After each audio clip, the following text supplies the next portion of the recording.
الحمد لله رب العالمين، والصلاة والسلام على سيدنا وحبيبنا محمد وعلى آله وأصحابه أجمعين.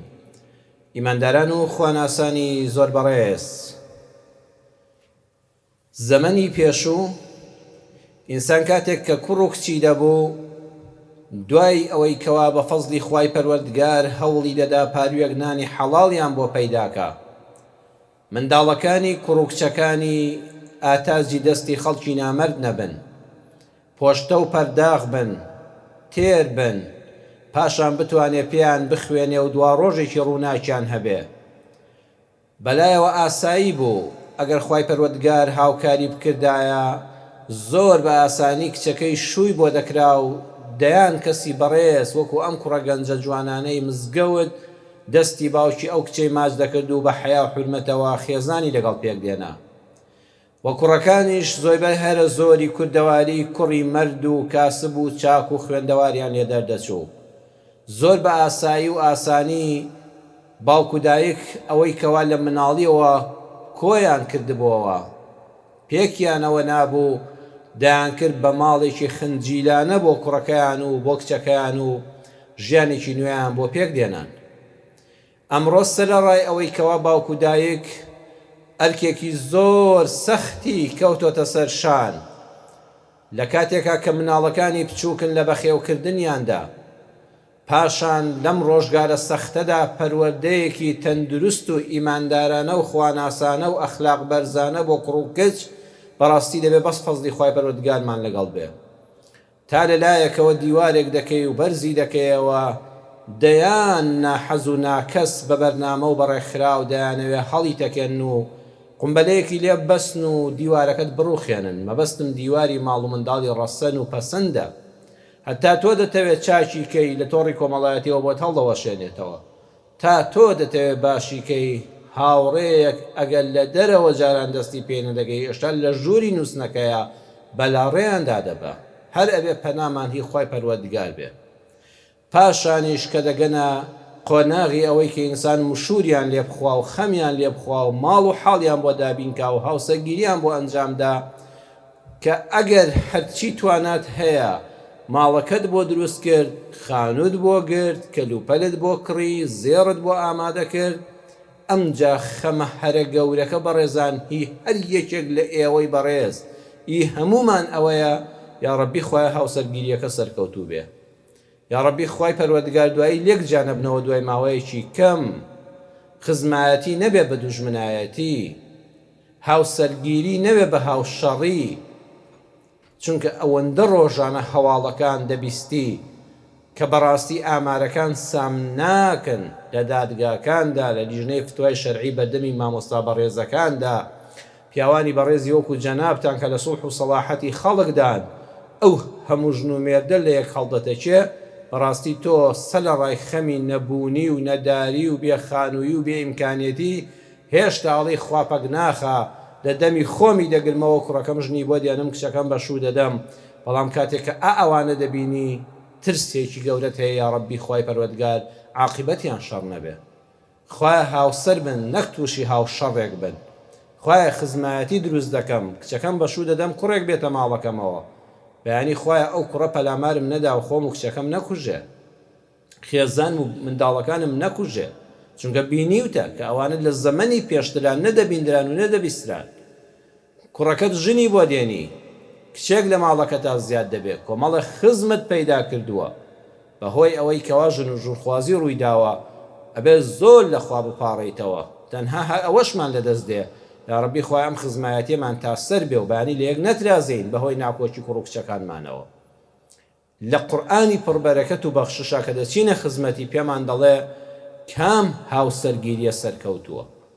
ئەمە پەیامێکە بۆ کوڕ و کچە گەنجەلاوەکان، ئەگەر دەتەوێت ژیانی هاوسەری سەرکەوتوو بێ، زەواجەکەت سەرکەوتوو بێ و فەشەل نەهێنێ، یەکەم زۆر لە خوای پەروەردگاری خۆت پاڕێەوە، زۆر دوعا بکە کە خوای گەورە هاوسەری باشت بەنسیب بکە و خۆشت بکە بە کەسێک کە شایەنی هاوسەرداریەتی بی.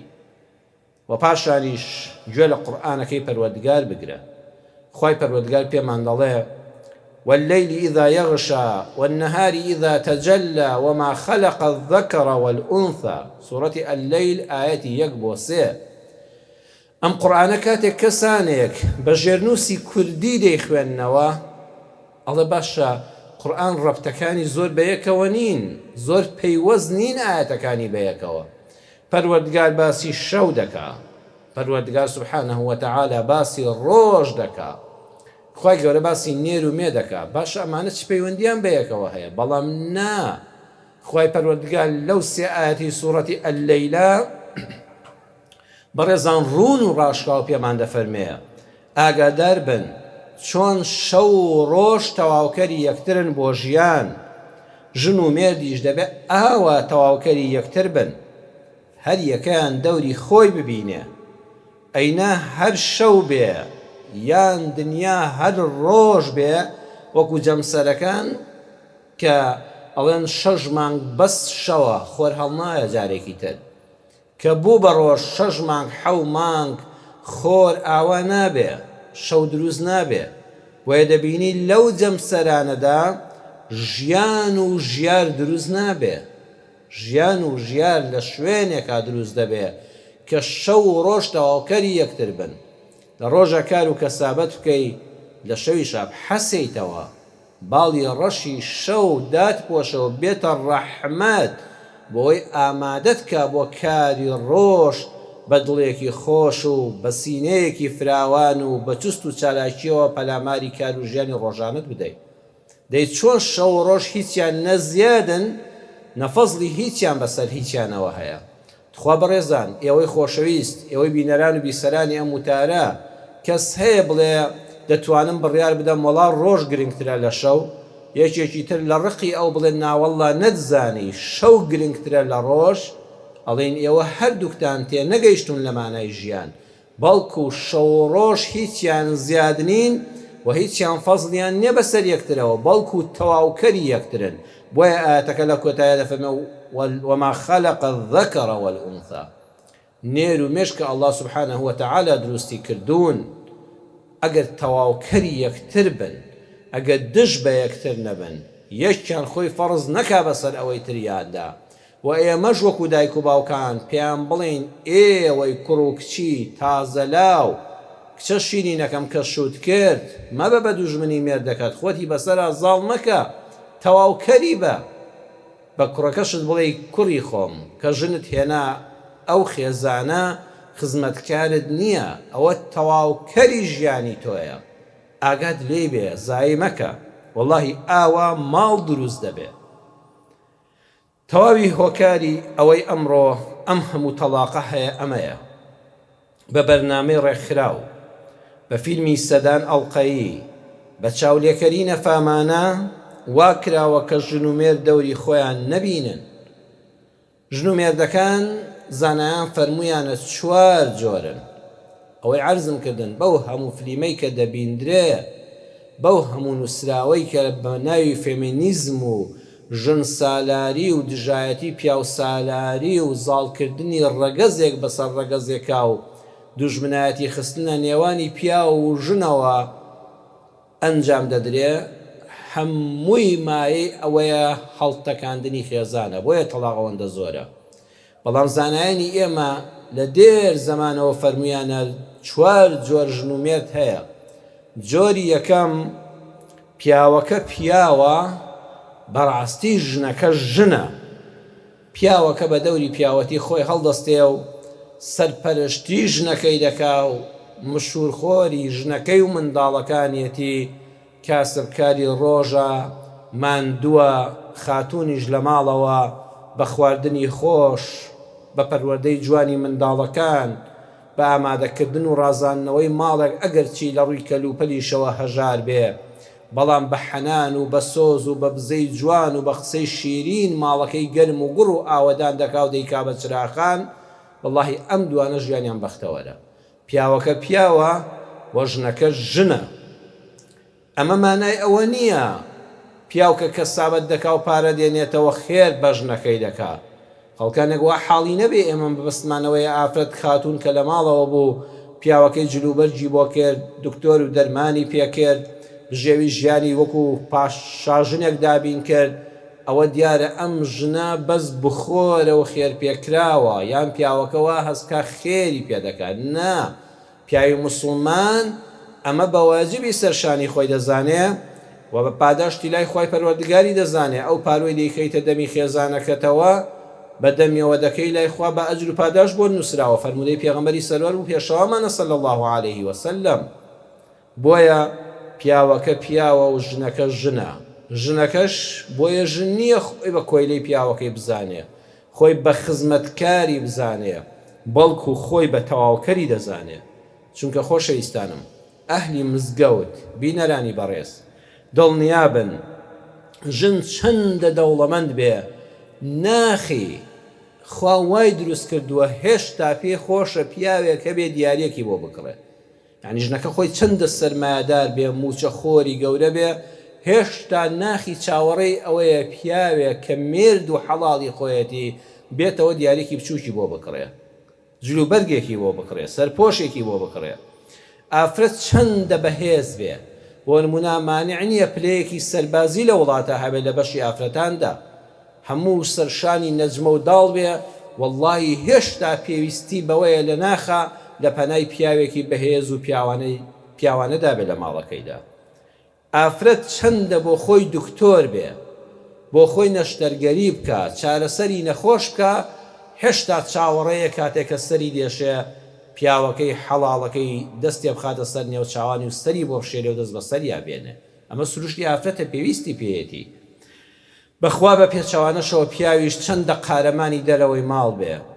چەندە قسەزان بێ چەندە کێشەی خەڵک حەلکە چەندە خەڵک ڕێزی لێ بگرێ هێشتا ناخی پێویستی بەوەیە ئافرەتێک بە زەردەخەنا بە ڕێز و حرمەت بە چاو و دەموچاوێکی کراوە و بە خێراتنەوەی بکە ئاوێک چایەکی بۆ دانێ دەست بخاتە سەرشانی دەست لە ملیکە پیاویش پێویستی بەوەیە ئەگەر قارەمانی مێژوو بێ لە دەرەوەی ماڵەکەی خۆیدا بۆیە کاتێ پیاو بوو ژن بوو ئەم دوانە سوودمەند دەبن لە یەکتر بڕواتان هەبێ دەبنە تەواوکەری یەکتر و ژیانێکی زۆر خۆشبەختانە بەسەر دەبن زەمەنی پێشوو کە خەڵک دەڵێ ئەم هەموو تەلاقە نەبووە خانوەکانیان وەکو ئێستا بوو ئۆتۆمبیلیان هەبوو ئەم کەلوپەلە جوانی ناوماڵیان هەبوو پیا و ژن ئەم جلوبەرگە ڕازاوەی ئێستایان هەبوو ئەم زێڕ و زیوەی ئێستا هەبوو نەبەخوا هیچی نەبوو بەڵام بەس خێزان بەوە مابوو پیاوە بەڕاستی پیاوە مشهورخۆر بوو ژنیش بەڕاستی ژنیەتی خۆی لە ماڵا بۆ مێردەکەی دەسەلمان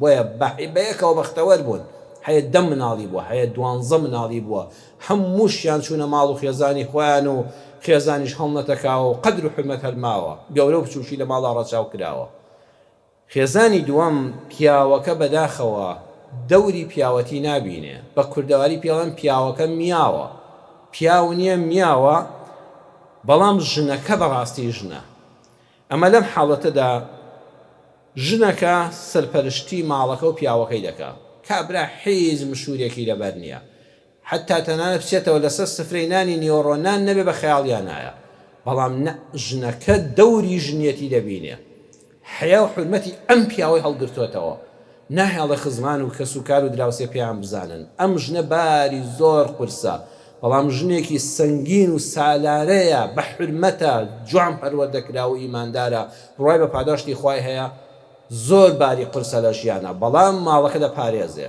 پیاوەکە میاوە دەوری پیاوەتی نابینێ و مشهورخۆر نییە بەڵام بەڕاستی ژنەکە ژنە ئەم ماڵەش دەڕواتە سەر ئەم ماڵەش کوڕ و کچیان گەورە دەبن بەڵام لاسەنگی هەیە باری هەرە قورس کەوتوەتە سەر ئەم شێرە ژنە و ناهێڵە خێزانەکە هەڵدەچێ خاڵی سێیەم خێزانی سێیەم پیاوەکە پیاوێکی پیاوانەیە ئەوێ بە دەوری پیاوەتی خۆی هەڵسێ لە ماڵدا بەڵام ژنەکە ژن نییە ژنەکە نێرەیە کە خۆی بە 100 پیاو ناگۆڕێتەوە قبوڵی ژنیەتی خۆی ناکە ئەڵە دەبێت منیش وەک تۆ پیاو بم ئەم دوانە بەڕێزان وەکو بەران هەمیشە شەڕە خۆتیانە بەردەوام شەڕە لەو ماڵەدا ئەو پیاوەکە پیاوێکی پیاوانەیە بەڵام بەداخەوە ژنەکە ژنێکە نایەوێ ژن بێت دەڵە دەبێت منیش وەک تۆ پیاو بمانە وەکو دوو بەران دایمە شەڕە خۆتیان و نێوچانە ئەدرێ بەیەکە دایمە قرمە و قاڵەیە خاڵی چوارەم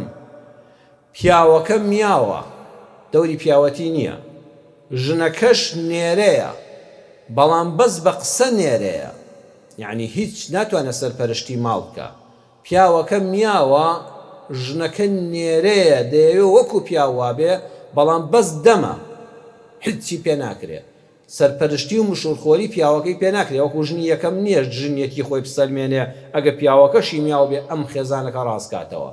نا ئەم بەس بە قسە هەیە، بەس بە قسە دەمی بە عەشرەتێک نابەسرێت. دەیان سیاسەتمەدار و ڕۆژنامەنووس دەمی ناگرن بەڵام لە کردارە هیچە. ئەم ماڵە بەڕێوە ناچێت. ئەمەش خێزانێکن خێر لە یەکتری نابینن کە پیاو دەوری خۆی نەبینێ وەژنەکەش بیەوێ نێر بێ و پیاو بێ بەڵام هیچیشی لە بارانە بێ، ئەمانە خێر لە یەک نابینن. لەوە ئەچێ ژیانیان هە درێژەی هەبێ بەڵام خۆشبەختی لە ژیانی ژنومێردایەتیدا نابینن. بەڕێزان، ئەگەر دەمانەوێ خێزانەکانمان بەختەوەر بێ، هاوسەرگیری سەرکەوتوو بێ، ئەبێ ئەو ڕاستیە قورئانیە کە خالقمان سبحانه وتعالى کە ئەڵڵایە لە قورئانە ئاماژەی پێ کردووە. چەند جوان نمونەکەی بۆ باس کردوین. بەخوا چۆن ڕۆژ گرنگە ئەبێ شەویش ئاوا هەبێ، چەند شەو گرنگە بەبێ ڕۆژ هیچ مانای نابێ. ژن و مێردیش دەبێ ئاوا تەواوکەری یەکتر بن. چەندە ژن دەوڵەمەند بێ هەر پێویستی بە پیاوە. خاتو خەدیجە دایکی ئیمانداران، دایکی بەڕێزمان، هەزار ڕەزا و ڕەحمەتی خوای لێبێ.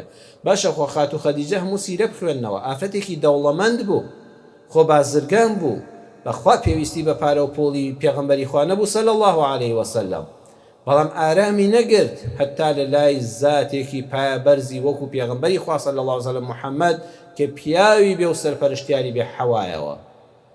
دوای بڕۆنە خزمەت قورئان.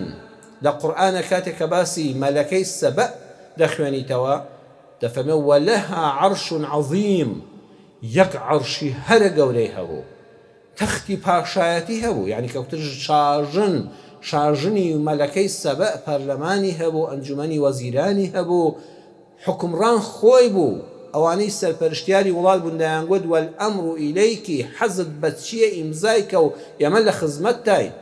کەچی ئەم شاژنە خاوەنی عەرشی عەظیمە هێشتا پێویستی بە پیاوێکە، بۆیە دەچێتە پاڵ سولەیمان پێغەمبەر، شو بە سولەیمان دەکە، ئەمجا ئارام دەگرێت. ئەم قورئانە پێمان دەڵێ تکایە وا مەزانن کە ژن دەبێ بە تەنیا بژی، پیاو پێویستی بە هاوسەر نییە، کە بوون بە هاوسەریش ئەبێ هەر یەکیان هەوڵ بدا خۆی زاڵکە. قورئانی ئێمە دەفەرمێ پێویستیتان بە یەکترە وەکو شەوڕۆژ تەواوکەری یەکتر بن، بەڵام تکایە تەواوکەری یەکتر بن، سەنگەر لە یەکتری مەگرن. دوو کۆڵەکەی پاراستنی هاوسەرداری بریتیە لە مەوەدەتەن وەڕەحمە.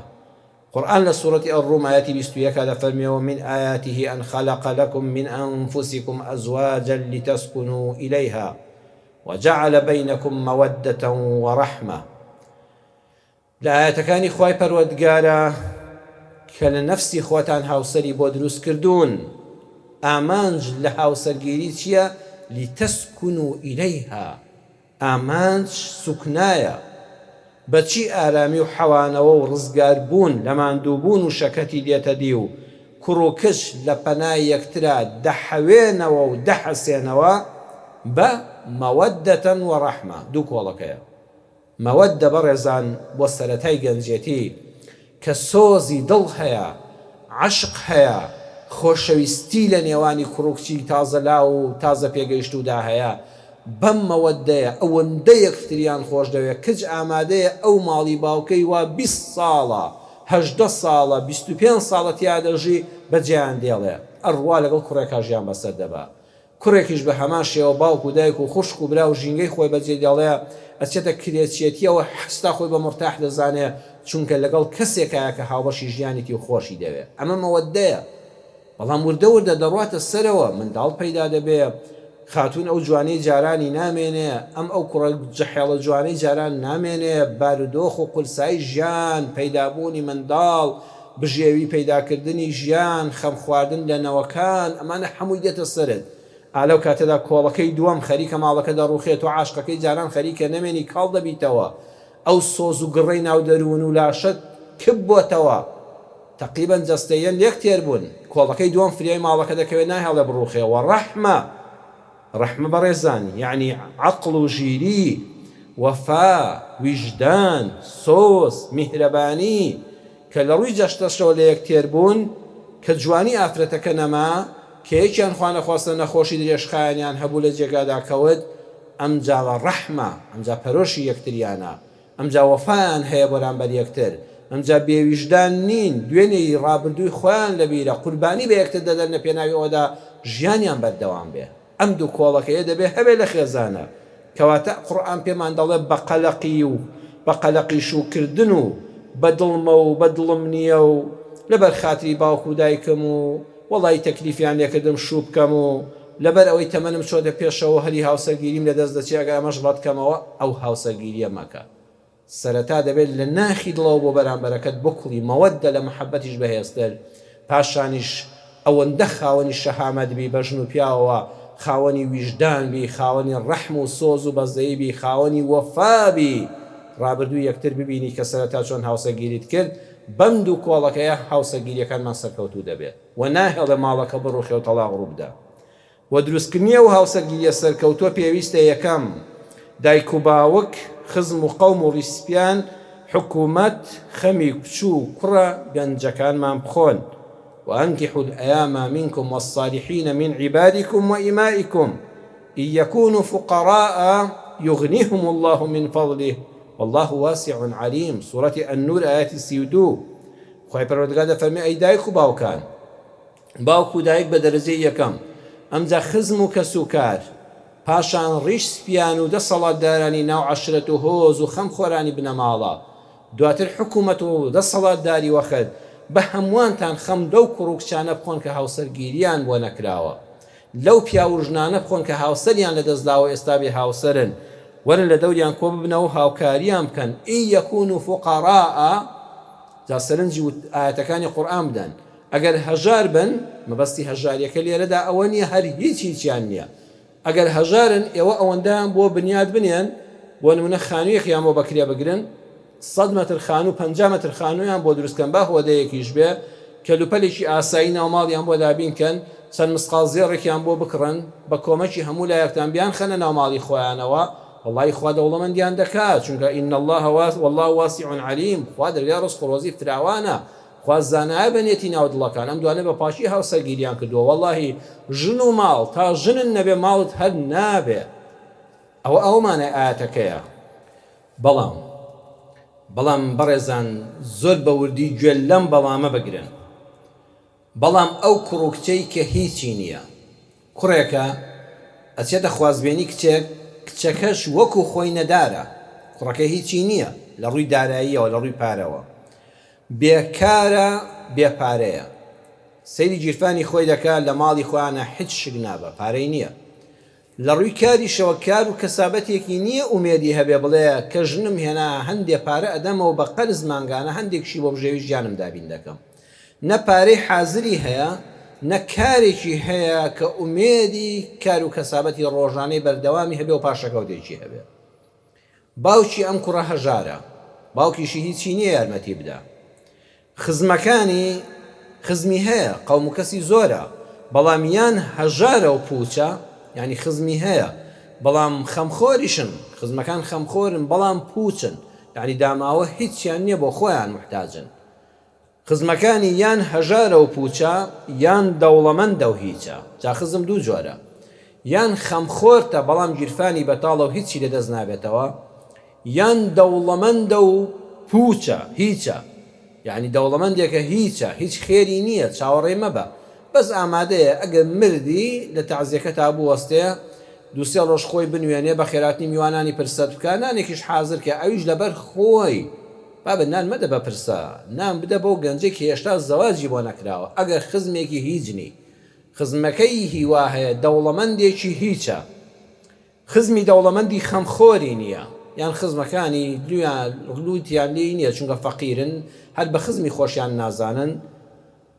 حکوومەتەکەش بودجا ئەگەر هەش بێ یان نییە وەگوێستا، یان ئەگەر هەش بێ بۆ هەموو شتێک دیاری دەکا، بەداخەوە لە ماوەیەکی دوور و درێژە سلفەی هاوسەرگیری نادا بە گەنجێک، بڵێ کاکە ئەمە 30 ملیۆن بڕۆ لە ماوەی 10 ساڵە بمدەوە، مانگی 300,000 بدەوە، مانگی 200,000 بدەوە، با 12 ساڵی پێ بچێ، با بە 15 ساڵی پێ بچێ، با دوو کابینەی حکومەت بەسەر یەک کابێقەی چێکە تۆ بۆ دووجار هەر سەرۆک حکومەتی 3 جار سەرۆک حکومەتی دەبا ئەو گەنجەش لە ماوەی 3 ساڵ 3 سەرۆکایەتی حکومەت و 3 کابینەدا قەرزەکانی بداتەوە.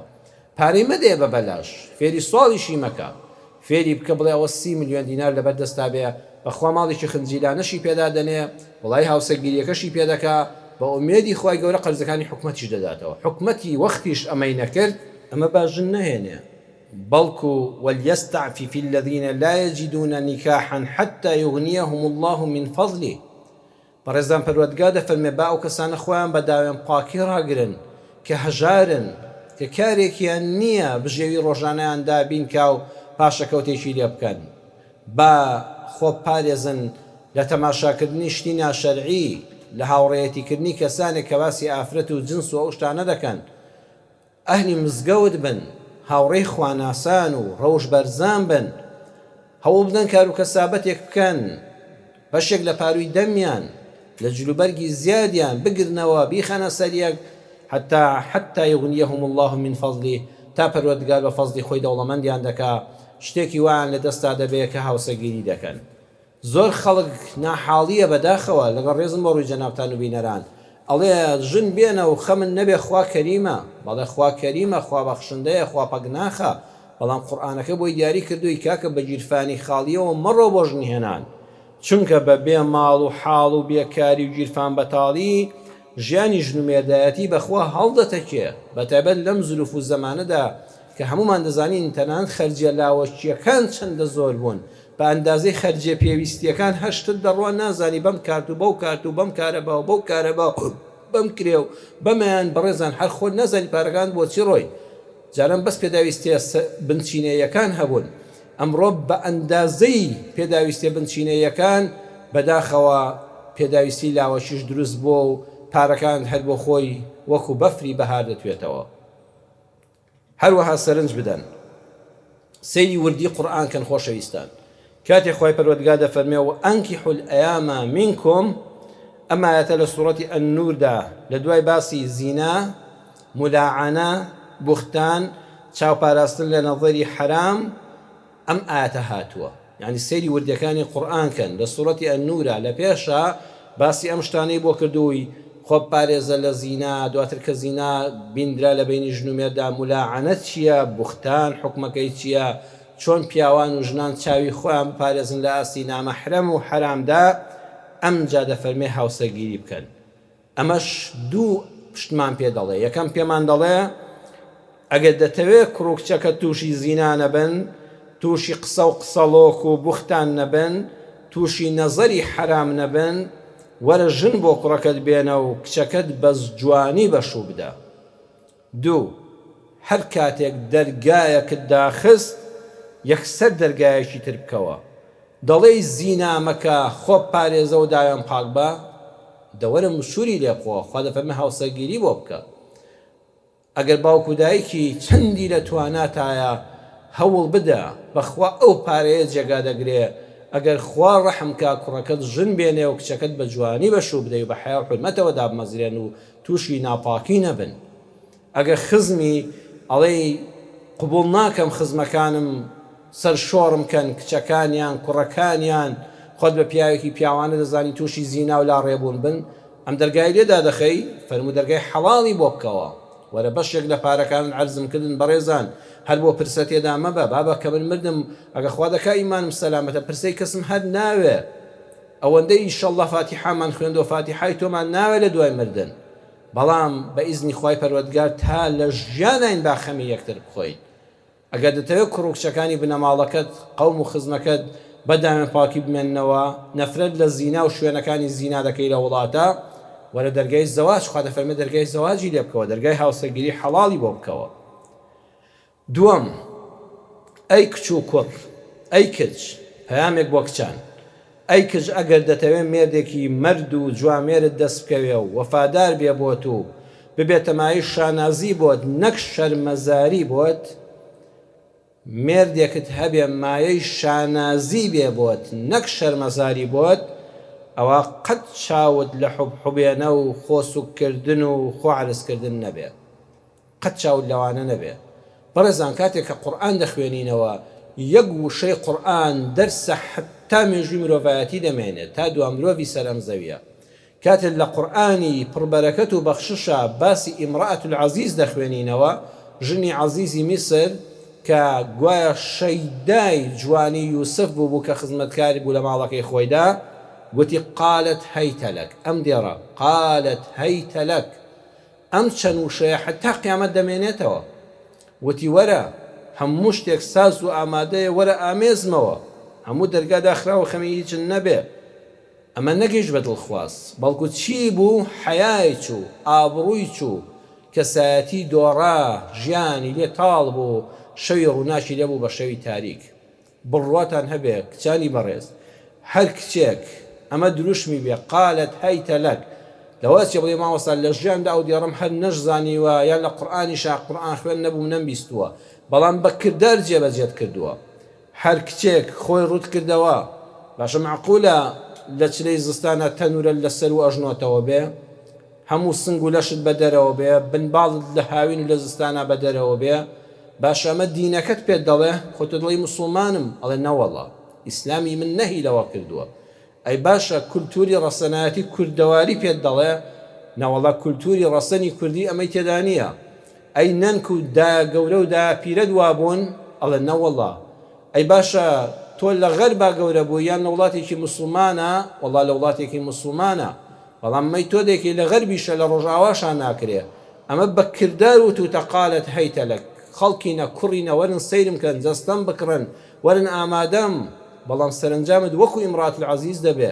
وەڵڵاهی ڕۆژی ڕووناکت دەبێتە شەوی تاریک، دڵنیا بە وەکو ئەو حیات دەچێ، وەکو ئەو ناگەی بە مراد، وەکو ئەو ناگەی بە دڵخواز، وەکو ئەو بە هیچ ئامانجێکرد ناگەی. قورئان ئەم پەیامەی لە قالت هەیتە لەکە دا بە گوێی کچانی مسلماندا هەتا قیامەت بۆیە لە قورئانە. خۆ قورئان حیای کەس نابە، خۆ قورئان نەهاتۆ باسی ژنەکەی ئیمرأەت العەزیز وەکو حیکایەت بژاڕێتەوە، پێمان دەڵێ قالت هەیتە لەک لە تۆی مسلمان ناوەشێتەوە کچی مسلمان. ئەگەر دەتەوێت مێردێکی مەرد و جوامێر و وەفادارە دەستکەوێ، شەرمەزار نەکا و ببێتە مای شانازی بۆت، ئەگەر لە خۆت بێ خۆت سوکەڵە مەکە، وەی حیات نەچێ. بەڵام کچەکەی شوعەیب چونکە دوو سیفەتی تێدا بوو، تەمشی عەلە استیحیا، عەلە استیحیائین قالت، خۆی گەورە هاوسەرێکی پێبەخشی، پیاوی ناو هەموو پیاوان، پیاوی مێژوو قارەمانی دیکتاتۆر ڕوخێن موسای کوڕی عیمران بوو بە هاوسەری موسا. کەواتە هەر کچێک خاوەن شەرم و شکۆ بێ لە دووشتا، قسەکردنیدا لە کاتی قسەکردنیدا خاوەن شەرم و ئەدەب بێ، ئەدەبی لەبارێ، لە کاتی ڕۆیشتندا بە حەیا و حرمەت بێ، نەک حیلکە حیلک و خۆبادان و قاژڕوتکردن. دڵنیا بە بەویستی خوای گەورە هاوسەرێکی موسای بەنسیب دەبێ، موسایەک دەبێتە هاوسەری. مەبەستمەوەیە موسا پێغەمبەر بێ، شوێن کەوتووی موسا پێغەمبەر دەبێ بە هاوسەری، شوێن کەوتوانی محەممەد صلی الله عليه وسلم پێغەمبەرانی خوا دەبن بە هاوسەری دنیا و قیامەتی. سێم، ئەی کوڕ ئەگەر دەتەوێت کچێکی بەڕێز و پاک و بە حەیا و گوێڕایەڵ و بە وەفات ببێ بە هاوسەر، کە ئەوە ئاواتی هەموو کوڕێکی وەکۆم گەنجە جوانانەی مزگەوتی خۆمان و بینەران و بیسەرانمانە، ئەوە بزانە بە خۆنواندن و خۆسوکردن و تاتۆکردن و پارەفرێدان و پۆزلێدان ناگەی بە کچی باش.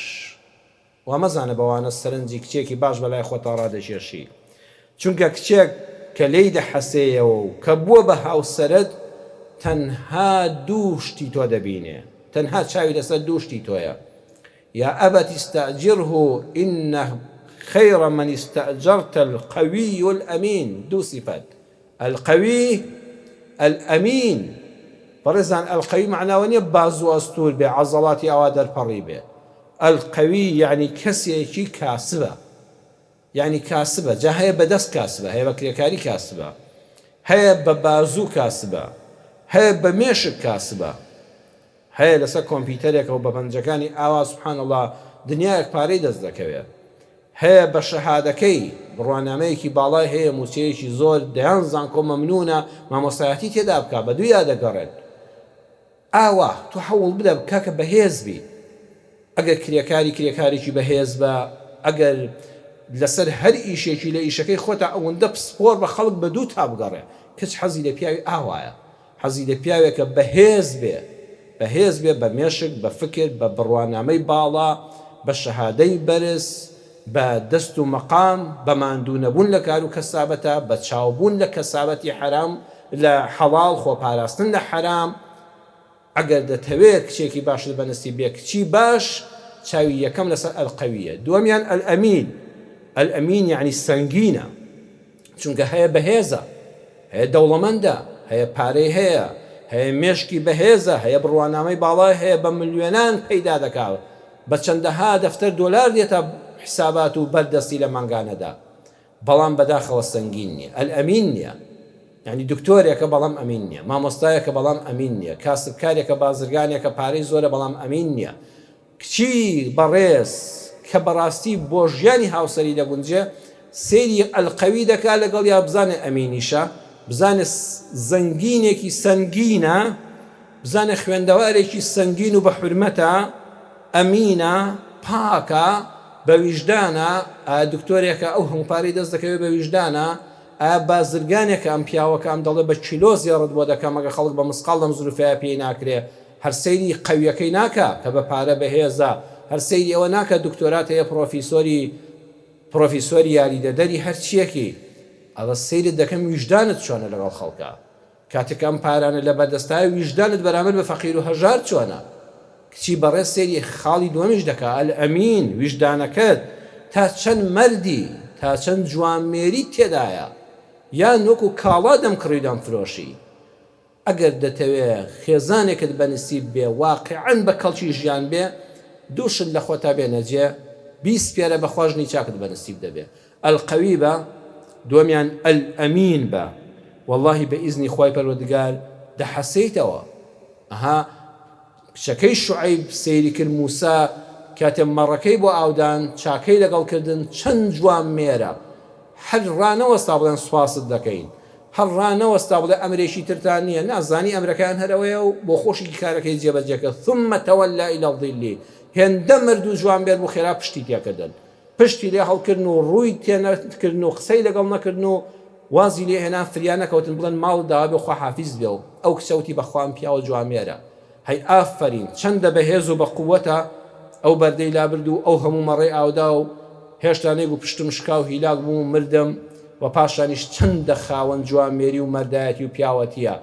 نەهات بەدەممانەوە پێ بکەنێ، سەیری نێو چاوانی نەکردین، منەتی بەسەرا نەکردین، لەگەڵمان ڕانەوەستا، یەکسەر ثم تەوەلا إلى الظل، پشتی تێکردین و چوو بۆ خۆی لە سێبەرەکە ڕاکشا ئیسلاحەتی کرد و وازی لە ئێمە هێنا، کاری لەگەڵ ئێمە تەواو بوو.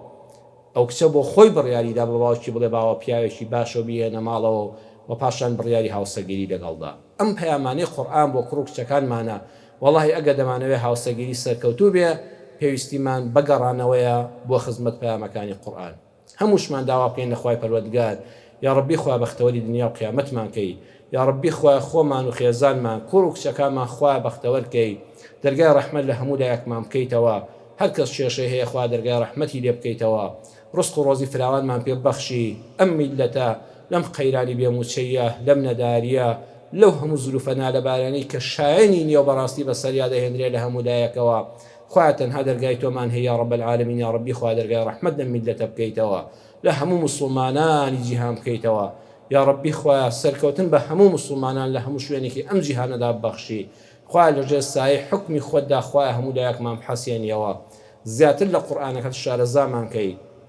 تۆ ئەشافی، خەڵکێکی زۆر جەستەی بە ئازارە، دڵی پڕ ناڕەحەتی و چای پڕ لە فرمێسکە، یا ڕەبی خوا شیفای جەستە و دڵ و دەروونمان بدەی، یا ڕەبی خوا شیفای هەموو نەخۆشی موسڵمانان بدەی، ڕەحم بە حاڵمان بکەی، لەژێر سایە ڕەحمەتی تۆدا لە دنیا و قیامەتدا بحەسێنەوە، جێگای هەموو لایەکمان بەهەشت بێ. آمین آمین والحمد لله رب العالمين.